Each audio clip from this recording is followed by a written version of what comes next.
Loud. Okay, we're online. Hello, welcome to episode 358 of the Self-Help Podcast with me, Ed Lamb.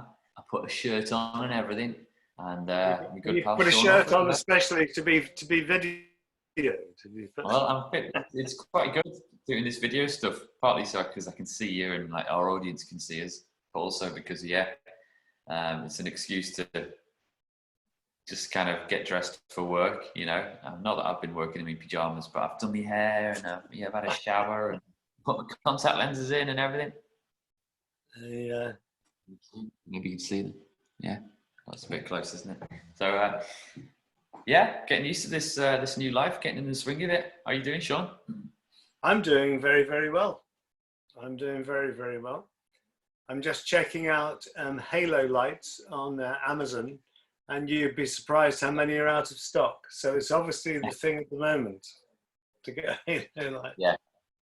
Yeah. Well, so just saying, Jeremy Vine tweeted, I think he was getting a bit frustrated seeing quite high-profile people on BBC News or whatever being interviewed via Skype or Zoom, and like with really amateurish setups with the window behind them, like a really a pile of laundry in the corner, that kind of stuff. I don't know. I can only see quite not here. But he offered a few. There was a wonderful guy on this morning on one of the news feeds where he's being interviewed because he wants to get one of these loans from the government because he's in such dire straits. And next to him on the shelf is a row of champagne bottles, one of which is a Bollinger. And I'm thinking, this is the wrong image to be asking for money. With £100 bottles of champagne beside your head. Brave you will. Hey, we are going to talk about kind of life continuing in lockdown and isolation. Because it's so relevant, man, isn't it? And we're trying to get people through not just get people through the next few weeks, next couple of months, however long. It's probably a lot longer. I think if we're honest with how this is going to play out in the next couple of years even.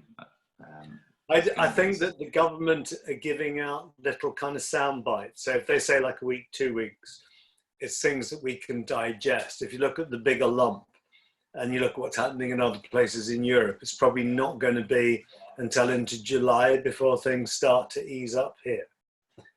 But the effects of this could go on for a long time from now, couldn't they? So, yeah. I mean, we'll have to see. Weird, I dropped some bird feed off at my grandma's yesterday, and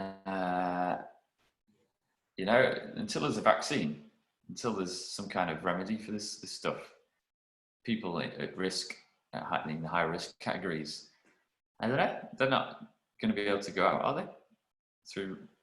Well, I was talking to our friend Agnes yesterday, who's in lockdown. Hi, Agnes.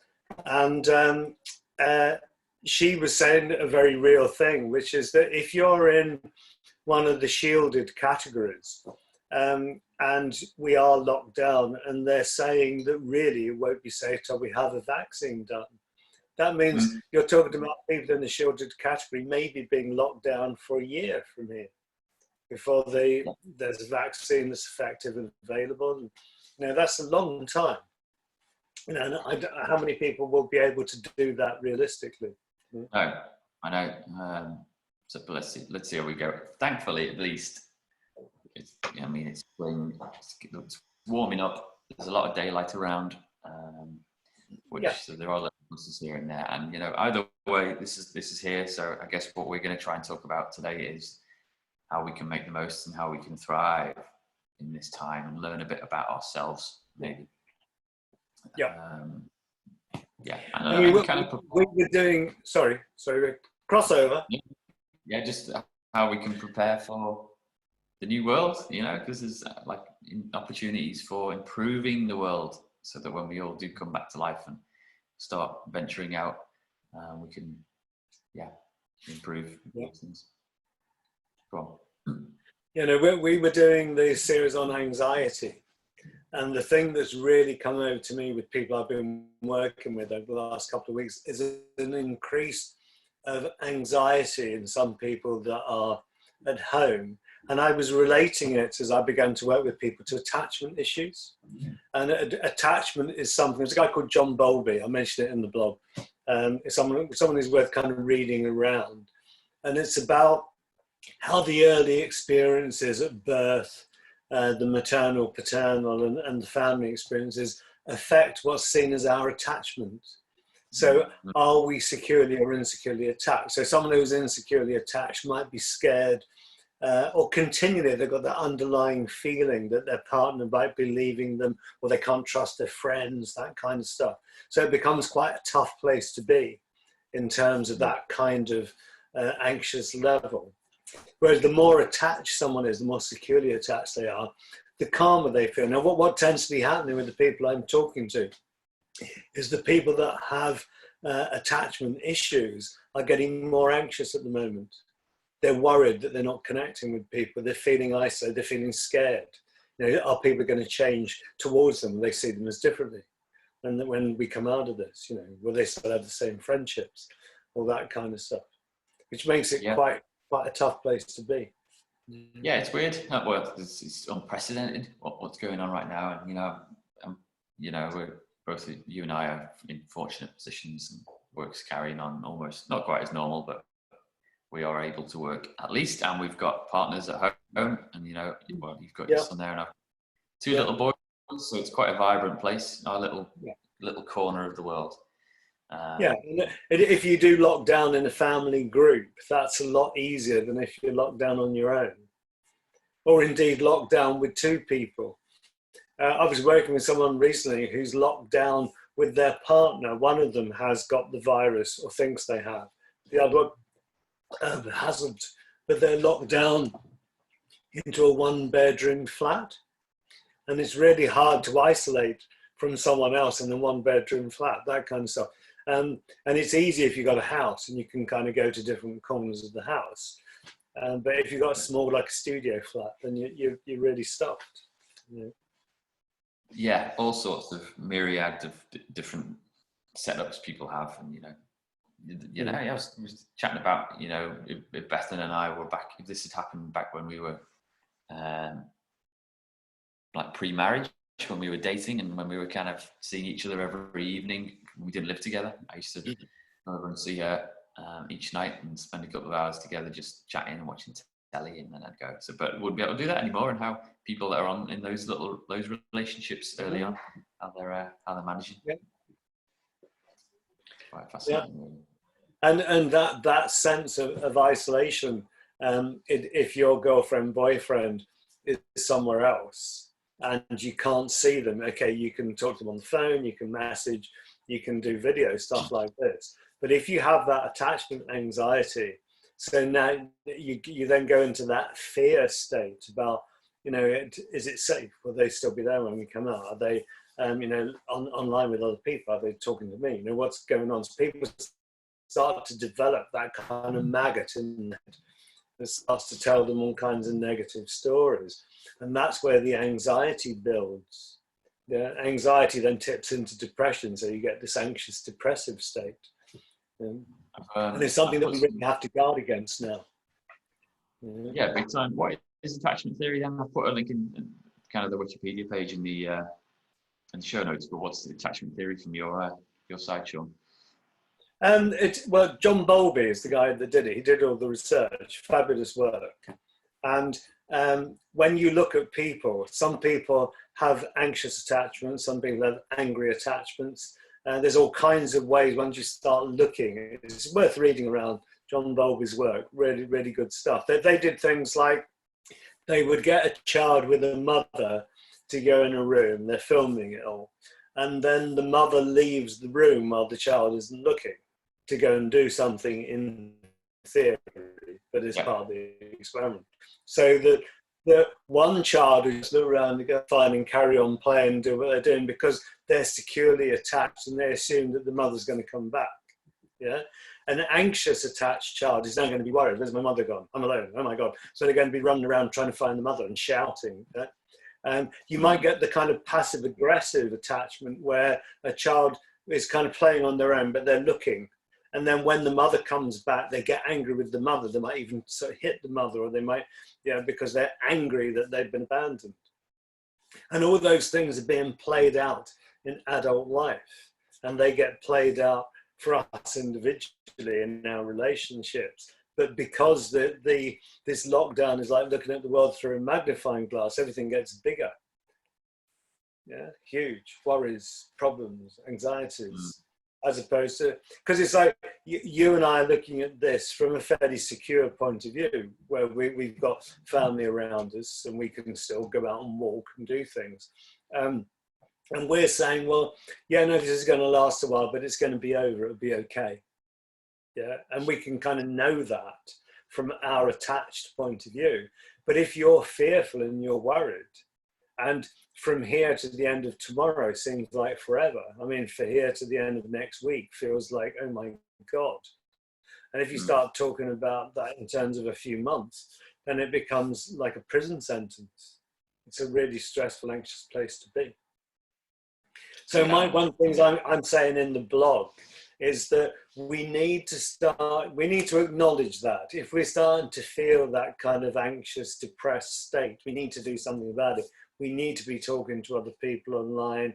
We need to be joining kind of support groups. We need to start doing a course. We need to start doing things where we're interacting, we're organized, we've got a routine going, and things are starting to kind of look good for us. Yeah, there's something to look forward to tomorrow. Yeah. We found as a family that the days seem to be racing by quite quickly, weirdly. And it's been Easter, well, it's kind of Easter holidays technically for kids at the moment. So we're kind of treating the current couple of weeks as Easter holes. So we've slipped out of our routine that we got into in terms of getting up relatively early with the lads, doing the Joe Wicks workout on YouTube with the rest of the country, and then doing a couple of hours of schoolwork, a bit of reading, nothing too, a bit of maths, that kind of stuff, nothing too strenuous, and then a bit of lunch. And then we had our kind of afternoon, a bit more informal, followed by a bit of football on the field, a bit of Lego, and then bed. And that was the days were racing by for us, and still are, weirdly. But I don't know if there's other people out there where time is dragging. Maybe it's a little way that people can figure out if they're on the right track or not as to how time feels to them. Some people, it might be dragging unbelievably, whereas for us, the days are whizzing by, Mm-hmm. Yeah, I have that experience of time is moving quickly, but also that's kind of set against the feeling that every day is a Sunday. It's an odd kind of feeling, especially trying to go out for a walk every day and getting a few kilometers in. You go out on the roads and there's no cars there, and there's no people there. And it just feels like a Sunday or a Christmas day or something when you've gone out. Yeah. Oh, yeah. I mean, I haven't been going out on my bike a huge amount. I am missing my commute a little bit. But when I do go out for a little to stretch my legs, I keep kind of, I'm just going around the residential streets near where I live, up and down new little roads that I've never been down before. You have a fabulous clip on one of your sites where there's Bethan's taken a picture of you and William riding along the road. There's no cars, and the comment is something like, William can do this now. Will he be able to do this in a few weeks' time? Kind of thing, because it's just so easy on the road. And that's the thing. We've been out on our bikes, and there's nothing on the road. And one of the things that you put in your notes, you said, Ed's bumping into people on his bike. Now, we actually nearly bumped into people on their bikes because bikes are quiet and people are just walking around in the roads. They're not even staying on the pavements now because they're used to having cars around. The people are taking over the world again. And we nearly hit a few people on our bikes as we were riding around. Yeah, is he silently cruising along on that awesome e-bike of yours, eh? That is a really good buy. It's a lovely thing to ride, and it does mean you can use it without any power at all. So if you're on the flat, you can be getting lots of exercise. But as soon as you come to a hill, you just stick the power on, and you just fly up the hill. It's amazing. It's really good. A bit of apocalypse technology that it's providing you've got somewhere to charge it up. Yeah. Yeah, amazing bit of kit.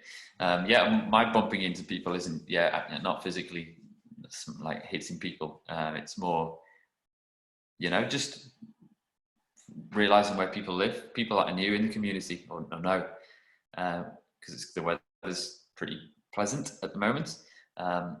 They're out in the gardens, or they're out walking themselves. So I'll end up going for a ride, trying to get a few miles exercise in, but it'll be, I'll just be stopping for 5-10 minute chats over garden walls, just checking in on people. So there's a guy yesterday and I'd been to my grandma's to drop off some supplies for her garden, actually, because she needed some bird feed to her best mates of the birds at the moment. And then on the way back, bumped into Ronnie, who's my tailor, the guy that he takes in shirts for me, and he's made a couple of suits for me over the years. His wife died about 6 months ago, I think. No, maybe longer, possibly longer. So, and I hadn't seen him since then. So it was really good to catch up with him. He's living on his own now. He's got family, bringing things to him and stuff like that. He's relatively high risk, I think, so he's not venturing too far out. But yeah, kind of really value little experiences like that at the moment. That must be tough, isn't it? If you are widowed like that, and then you bounce into this kind of lockdown issue, it must be like a double hit on that sense of loss, Must be, I mean, it can't even comprehend really, but he's quite a resilient chap, and he's getting on with it. And I don't know how he's getting on at night. He's crying himself to sleep or what, maybe. But he seemed pretty. He seemed on pretty good form, and like I say, he appreciated the company for 10 minutes, I think. What are the? I was looking at I was thinking about instances where isolation has been kind of experimented with and played with. So I think the stories that I'm going to link to specifically about a chap who, I think he had some kind of bet or a wager for $100,000 where he bet that he could stay in solitary confinement in complete darkness for 30 days. And just partly to see how if he could do it and what the impacts were. And I think he got like 20 days in, and he kind of begged and pleaded to be let out, and he didn't. He negotiated a smaller fee to be let out. But what are the longer term impacts of isolation on people? What are you thinking? How do you think this I can remember back along in the 60s and 70s, we had these chambers where they were like desensitized chambers, where you had saline so like salt water, which you could lie in and float, so that your body had kind of negative buoyancy. It would just float. Yeah, the water was at body temperature, so that you had no weight, you couldn't feel anything. And if you were in a sensory deprivation chamber, they were called, if you had a good one, you'd block your ears up, and you'd have a kind of an eye mask on, and it would be completely black. So you couldn't hear anything, you couldn't see anything. Because the water was the same temperature as your skin, you couldn't feel anything. And because the saline in the water, the salt was holding you up, you had no weight. So people were literally just their consciousness, there was no other input. On average, regular people could last about 20 minutes before they ran out screaming. They couldn't cope with it. Yeah. If you're an experienced meditator, people could last for like a couple of hours, and if they were used to doing it. But in general, people just couldn't cope at all. If you think about the guy you're talking about, who they wanted to lock down for 30 days in pitch black, all of us live in a rhythm, a sidereal rhythm that's in our body, that's in the world around us. But part of that is to do with light cycles. When you take the light away from somebody, the first thing that happens is the serotonin levels in the brain drop, and people start to get depressed, which is why you get SAD syndrome in the winter. So that guy in 24 hours a day darkness for 30 days would have been in like the darkest, deepest depths of winter with nothing to feed him. So presumably he didn't have any stimulant. So there would have been, I mean, coffee would have helped because that would stimulate your system. In places like Finland, when it goes really dark, people tend to drink a lot more booze, and it's quite heavy stuff. It's like a kind of a Polish spirity vodka kind of drink. And there are ways that people are trying to get, they're trying to get dopamine from the alcohol. You know, they're trying to get a bit of adrenaline from the caffeine, things that, that give you a rhythm in your body. But if you got no rhythm, then there is no time of day. You've stepped out of time. So you're saying he lasted 20 days, which is pretty good to be in pitch blackness for 20 days. Yeah, I need to read up a bit more on it. I mean, I'm thinking about, I know experiments have been done to kind of prepare people for life in space, you know, and I think there's been a group of people living basically on Mars, but on Earth, you know, in a group of 5 or 6 people in a small, what would be the Mars base, and that's obviously thrown up some very interesting psychological conundrums, as you know. But there's movies, aren't there? Obviously, like Castaway, Tom Hanks, which is worth checking out. I need to watch that, where he's on an island on his own for, I don't know how long he's there for. Actually, in the end, it's a year or so. He develops that relationship with his ball, with his volleyball, Wilson. Without spoiler alert, when Wilson exits the movie later on, I mean, you're really like, it's one of the most emotional scenes in any film ever. You know, this volleyball disappears, and you're crying for the volleyball because this relationship he had with it. It's incredible. Yeah. But in that sense, for many people, lockdown now will have those kinds of qualities about it. If people can't go out, I mean, for someone who lives on their own, maybe going to work would be a social interaction for them. That could be gone. Even people that are retired, maybe just going to the shop every day would be their way of connecting with society.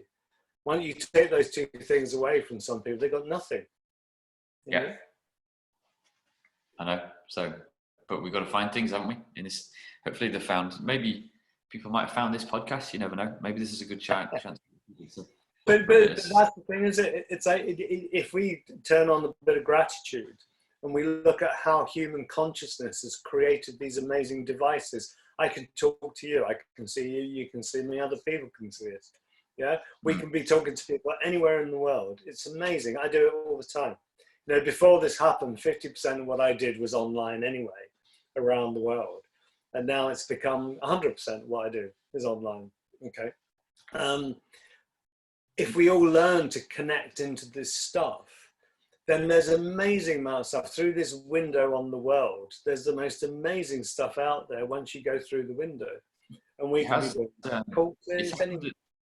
You wonder, like, the universe or the world has a weird way of teaching us things, and this pandemic has happened at a really fascinating point in history, hasn't it?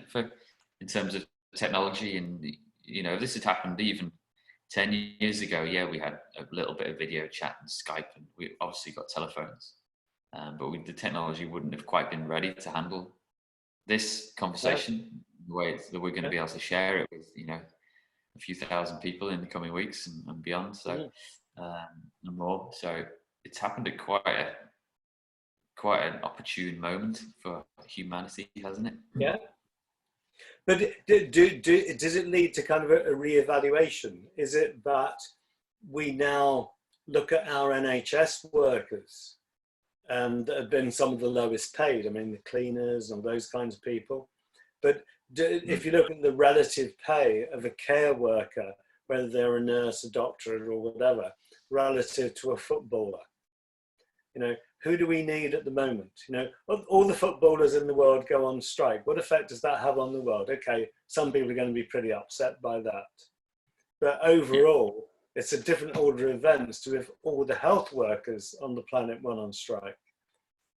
You know, the devastation will be huge, and yet we're prepared to value the footballers for such a phenomenal amount of money, and yet we won't value the nurse who goes in. You know, and some of the people now in local hospitals here are doing 3 on 1 off. They're doing 3 days and having 1 day off, 3 days and 1 day off, and they're working. They got the ward set up. So red ward is definitely coronavirus. The orange wards or the yellow wards are the ones that are possibly, and because we can't test everybody yet, and the green wards are definitely not.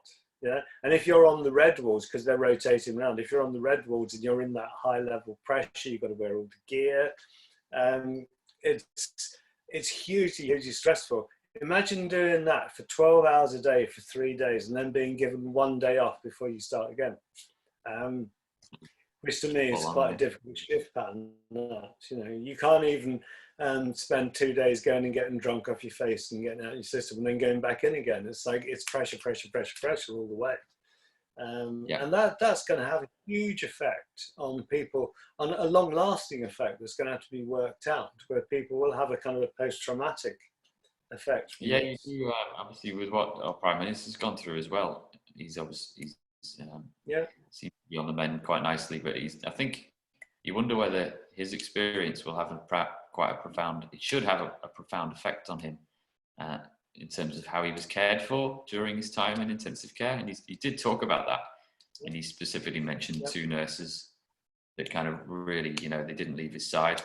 And you just wonder how that will impact policy, you know, and how it will impact his life when he gets back to the office at 10 Downing Street, and what he'll come back with. And you would hope that he will come back being quite assertive and just saying, right, guys, you know, this hit me and it hit me for a reason, and I've come out the other side of it, but we need to start doing this, we need to do this, we need to do that. You would hope it would have a positive impact on us all. Ideally. Hopefully our values of people and things changes from this. That would be, you know, my hope and aim would be that if that could happen, that would be lovely. That would be really good. Nice. All right. Anything else you want to mention? I feel like we're just kind of shooting the breeze a bit here, but hopefully this is helpful in terms of just. Is that what happens when people go into lockdown? You know, that life becomes kind of shooting the breeze. I mean, the amount of people that have said that because life isn't structured, there's not things going on, but they're losing that sense of self, that sense of drive. I mean, my thing is, if we're going to be in this lockdown situation, then we need to consider it as time, as an opportunity. So what are we going to do? What do we want to get out of it? And if we're going to use these resources that we have, or these online resources, whether it's reading books or writing books, whether it is listening to podcasts or creating podcasts, whether it's, you know, doing blogs, listening to blogs, it's like that whole thing about, are we going to use this to participate? There's a million courses out there for free. There's loads. Yeah.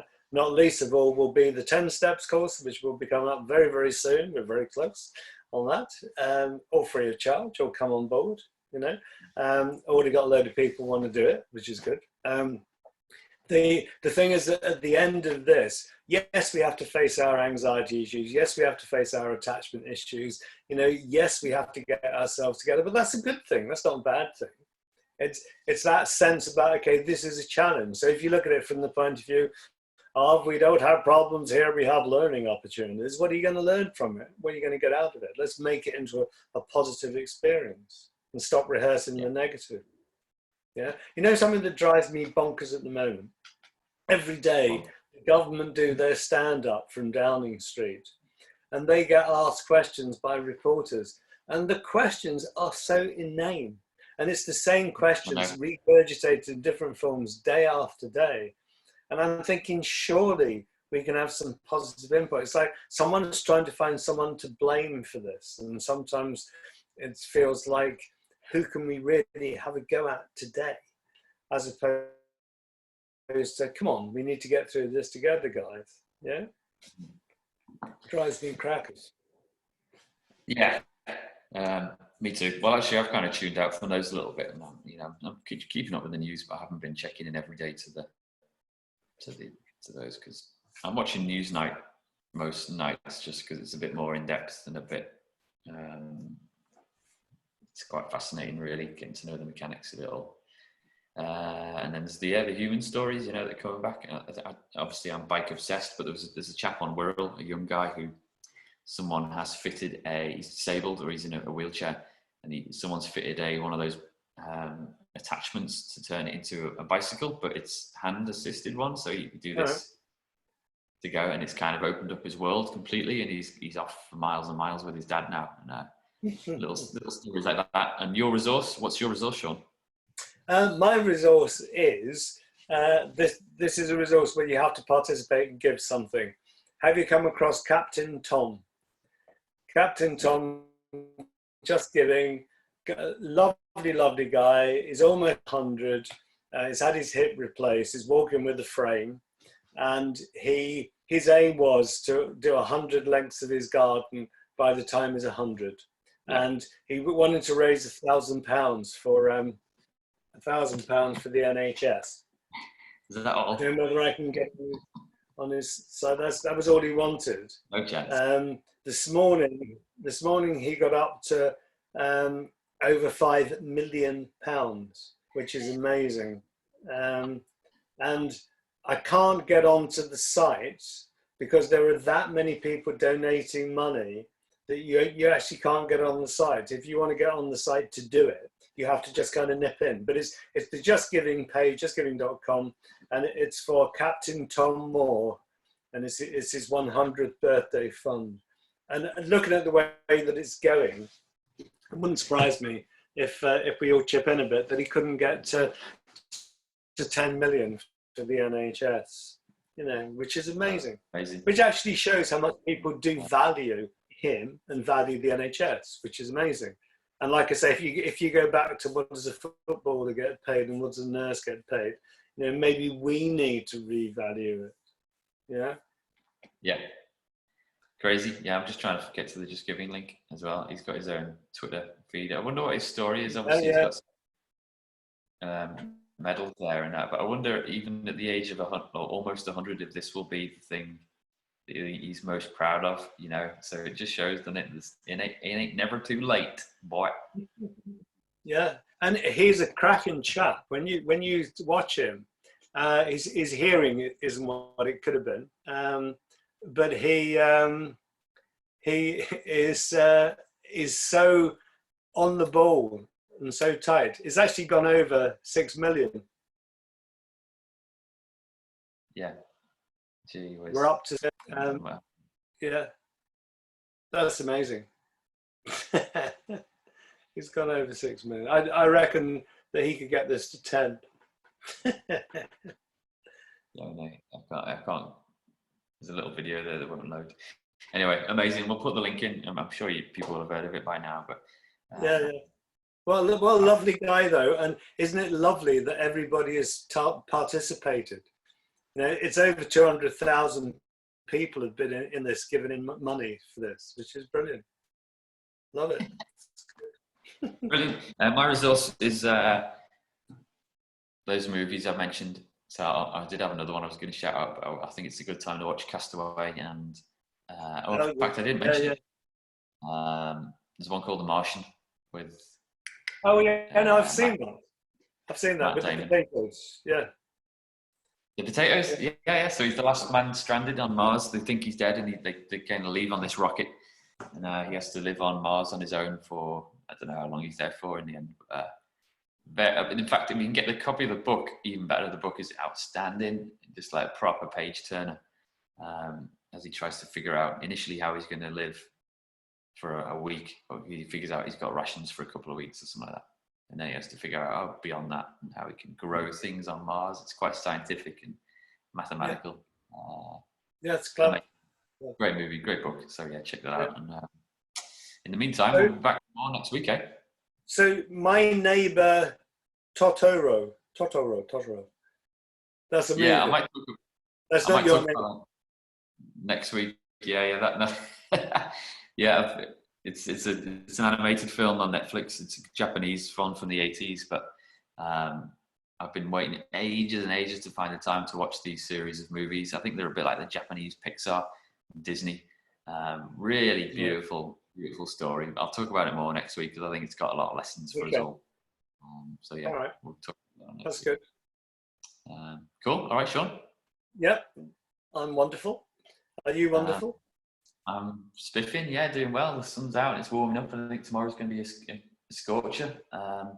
Just quickly, like the woods outside our garden is just like the leaves are popping out of the trees, so it's like the view from our window is changing hour by hour. It's incredible, actually. So yeah, feeling pretty good on that. Well, we got the spa out at the weekend and cleaned it out and filled it up, and I reckon that later on today I might just end up in the spa.